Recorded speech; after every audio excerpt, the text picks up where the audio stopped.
Hey everybody, Ward with Walking the World, and I'm in southeast Utah in this beautiful little town called Bluff, and I'm here with somebody who I admire and am honored to kind of have the opportunity to sit down with him, Vaughn Hadenfeldt. This is Vaughn right here next to me, and we're actually in his incredibly beautiful house. So today I did this impromptu, or asked Vaughn if he would be willing to sit down for a few minutes with us and talk about Bears Ears National Monument in this whole Cedar Mesa area, and a lot of questions that people have about what's going on with the national monuments. Vaughn just came back from leading some trips, and he's going out, I think, tomorrow or the next day. So thanks, Vaughn, for taking time out of what I know what it's like. But Vaughn is an amazing person. I think if you look at a lot of the work that's been done helping Bears Ears National Monument get set up initially under Obama, and working to protect and preserve not only Bears Ears National Monument, but a lot of our public lands. Vaughn has been instrumental in that. He's also the president of what's called Friends of Cedar Mesa, a nonprofit. I think it's a 501c3 group, working really hard not only to protect and preserve, but to educate the public about how we can get involved and how we can protect these areas. So Vaughn, first of all, thank you very much. I know it's a busy season for you. A lot of people, I don't think, understand what Bears Ears National Monument is. So first of all, can you give us just maybe a quick rundown on what you've been doing? And I understand, if I read correctly, you were in Fort Collins for a while? I grew up in Fort Collins, Colorado. Which I just moved from after living there 30 years. Then had a mountaineering store in Glenwood Springs, Colorado for about 15 years or so. And then sold that and then moved to the town of Bluff about 21 years ago. So what brought you to Bluff? I've been coming down here for almost 40 years now. What brought me here was the landscape and the cultural resources. My background is also in archaeology, so that kind of this is the best place for that. If a place like this doesn't qualify under an Antiquities Act, then no place in the world would. We are just surrounded by thousands of archaeological sites. So let's go back just a little bit. At Walking the World, we do trips in many parts of the world, and we do a lot in Europe because that's where a lot of Americans want to go. But when I heard that the effort was to, I think, take Bears Ears National Monument, which Obama set up, was it in 2017? Right at the end of his administration, he declared Bears Ears National Monument. But it wasn't some little random, quick process. My organization and the Native American Coalition and many people worked with his administration for 3 years before that decision or that announcement was made. So it took a lot of effort, time, thought before we came up with the boundaries and what we thought was necessary to protect it within this national monument. So if I'm correct, Obama established a monument that was about 1.35 million acres. Correct. And now we started with 1.9 and reduced it down because President Obama said, is there any way you can decrease it? And so we looked really hard. It was hard to do that, but we did. And but to take it below 1.35 million acres, I don't see how we can justify that. And what is the acreage that they actually took it down to? They reduced it by 85%. So I always it's like 100 and it can't be more than 200,000 acres. 160,000 acres or something like that. Yeah. So it's an incredible drastic reduction of the size. Can you talk a little bit about maybe you could go back to the Antiquities Act that was established in 1906 to it allowed presidents to declare places that needed preservation or protection, especially places that had cultural resources. Teddy Roosevelt was instrumental in this. A great deal of our national parks started as national monuments. It allows a president to look at something. If Congress isn't willing to do it or have the time to do it or the interest to do it, a president can look at certain places in this country and decide that needs preservation and protection. and declare it a national monument. So Utah itself has a lot of national parks and national monuments, and for me, they are some of the natural treasures in the entire world. I mean, places like Switzerland have incredibly beautiful areas, but not wilderness. Not, I mean, because you can go get a strudel and a cappuccino and a beer almost any place. Right. But these are, to me, like incredibly unique areas that deserve the kind of protection they're getting. Yeah, I totally think so. You know, in the Bears Ears National Monument, and when I talk about Bears Ears National Monument, I'm talking about the real Bears Ears National Monument, not what we've ended up with in the Trump administration at the moment. We're fighting really hard to reverse those decisions. My organization is in one of the large lawsuits against the Trump administration. There are kind of 4 major lawsuits right now challenging that act of President Trump to reduce these things. We don't think it's illegal and or a good idea even. So we're here now, kind of stuck with kind of a limbo process going on, a downsized national monument that has taken away a lot of protection from the big monument that we had worked so hard to get. I'm going to step back just a little bit. We call it Bears Ears, but what is Bears Ears? I mean, it's a little confusing, and people, you know, once this monument got declared, people are, you know, started calling. You know, I certainly, as a guide and outfitter, got more people calling, wanting to see the Bears Ears, not really understanding anything of what that meant. I've actually had people come up to me as we were fighting to get the Bears Ears and go, "Oh, I love bears. How can I contribute?" So there's been a lot of confusion. The Bears Ears themselves are 2 sets of peaks that sort of look like the ears of a bear. Mm-hmm. And for Native Americans, Ute, Navajo, and all the Pueblo people, they all have some connection to those peaks. And in all their languages, they have translated out to the Bears Ears. So there's mythologies and you know, people live back there before Anglos show up, all of those kind of, so they have a huge connection to that place. It got called Bears Ears National Monument, but the true monument and the true major cultural resources that people think of this area, you know, rock art and ancestral Puebloan structures and all those things, they aren't on top of those peaks. They're in a lowland in view of them. So it has become kind of confusing because people show up at the ranger station, call me and go, "I want to see the Bears Ears." And it's kind of like, well, I'm not sure what you think you want to see. Right. Do you want to see 2 peaks? Or do you want to see the reason this was made a national monument, which is the cultural resources? Right. And so then you're talking about, do you want to go into canyons and mesa tops and look at the past history and artifacts and ruins and all those things that the past cultures left here, and even some historic things. You know, I'm not trying to leave out, you know, in the 1880s, the Mormons in this part of the world show up here and have some expeditions, and there were all sorts of other, you know, the early cowboys and all those things also, those are protected by the Antiquities Act too. Anything 50 years or older on public lands is protected we're both protected, well protected. See, that's a good thing. Yeah. So here we are, we're trying to now figure out, what does Bears Ears National Monument mean at the moment? What kind of management plan will be brought forward now? What kind of resources will occur? And will we be able to still look at the big picture at the moment?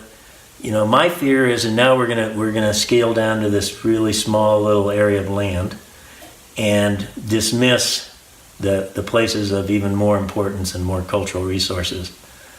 So I'm hoping that doesn't happen, but it's likely it could. So I think people should be really concerned at the moment, what's next. Yes, there will be court challenges, and I would assume, you know, this isn't really even about Bears Ears or Grand Staircase Escalante. This is about the Antiquities Act. And if we do not solve this issue, hopefully in my favor, I'm hoping, if each president can come on board and rescind what a past president did in the declaration of a national monument, then we have no certainty in this country, and that is really a bad thing for public lands. So I think we'll win in the long term, probably the Supreme Court, but in the interim, we have a kind of a messed up situation going on right now. And who's going to step up for management plans? Is there going to be any money? Because the people are not going to stop coming because we reduced the size of this monument, unfortunately. So we have been seeing an increase of visitation here well before we started pushing for a national monument. And that's why we finally pushed for a national monument, because what else can we do? We tried congressional things. My organization, Friends of Cedar Mesa, we worked with the local governments and the state officials and Congress trying to get a solution through Congress of protecting this place.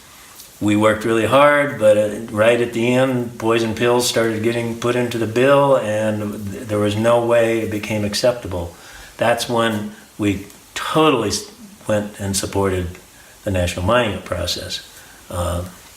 So if we end up in this limbo for years, it could be a real problem. And then we have to figure out, okay, if we are in this limbo, what kind of solutions as me, the public, what can we do to help protect this place if the federal government can't? I look at private things. My organization, for instance, has decided, okay, we know there isn't going to be probably a monument headquarters built by the BLM for some time, because this has got to get solved before anybody's going to invest that. But all the people are coming. So we've just purchased a building in this little town of Bluff, and my organization, we're renovating it right now, and we're going to have a Visit with Respect Education Bears Ears Center. And hopefully, at least when the people come through here, they'll get proper visit with respect ethics of what they do when they come to archaeological sites, understand kind of the rules and regulations and where they should and should not be going, those type of things. Somebody has to pick that up. I mean, the BLM's trying.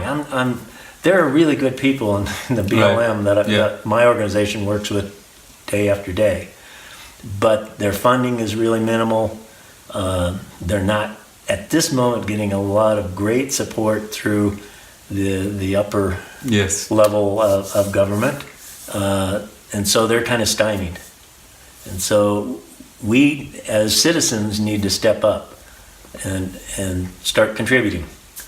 So let me talk to you about that, or ask you just a little bit about that. Like when I think about, I just heard a report this morning about how the growth of Denver and the whole Front Range of Colorado is just skyrocketing. And I left Fort Collins, one reason is because it's just growing in a way that I wasn't very happy with. Yep. But when I think about, we only have so many parcels of these kind of unique, amazing, spectacular areas.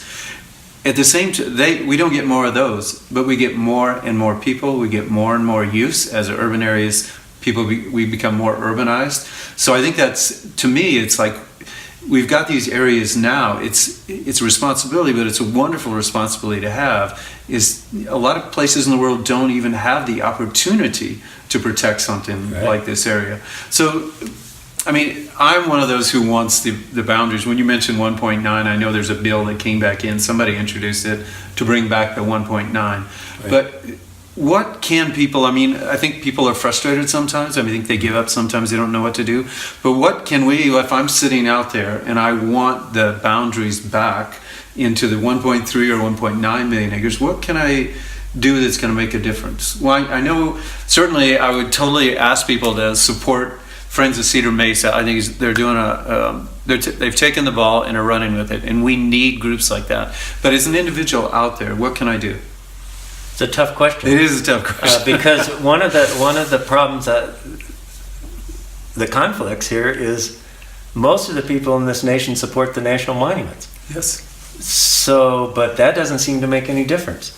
So what do we do about that? I mean, this is a major dilemma because it's not like the administration has such great support to like downsize the Bears Ears.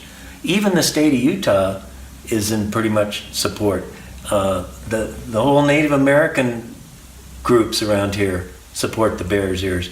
So if you have all this support and your administration still wants to decrease the size, that's tough. We can continue to work hard politically. You know, I'm sorry, but I think 2018 is an important deal, and if we want our public lands back, we have to start looking at people who are willing to fight for them. So, you know, the political realm, everybody vote. So, you know, I mean, hammer on your congressmen and your legislators. You know, they're supposed to listen, but it has been frustrating.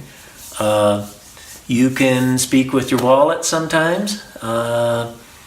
There might be certain places around my area that don't support the national monument in a big way, you know, with signs even on the front of their burger joints. Well, if you're coming here to visit, maybe you should let them know, gosh, I really wanted to buy that burger, but you know, I really support national monuments. You should reconsider.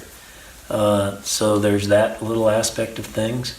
Yeah, I think people need to kind of educate themselves on what public lands are, especially what national monuments allow you to do and not do.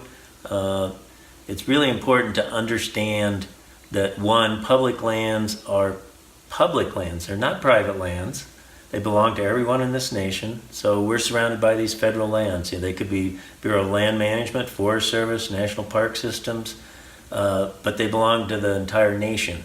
So we should all have a stake in this place. And yes, I understand some of the locals think that they own the place and should have the most say about this area that I live in, but they don't own this place, and the nation owns this place, so we all should have an equal say in what occurs here.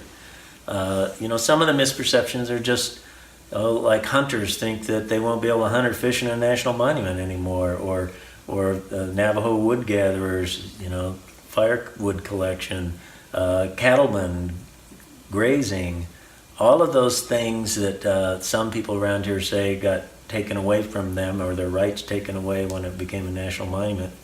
It's totally untrue.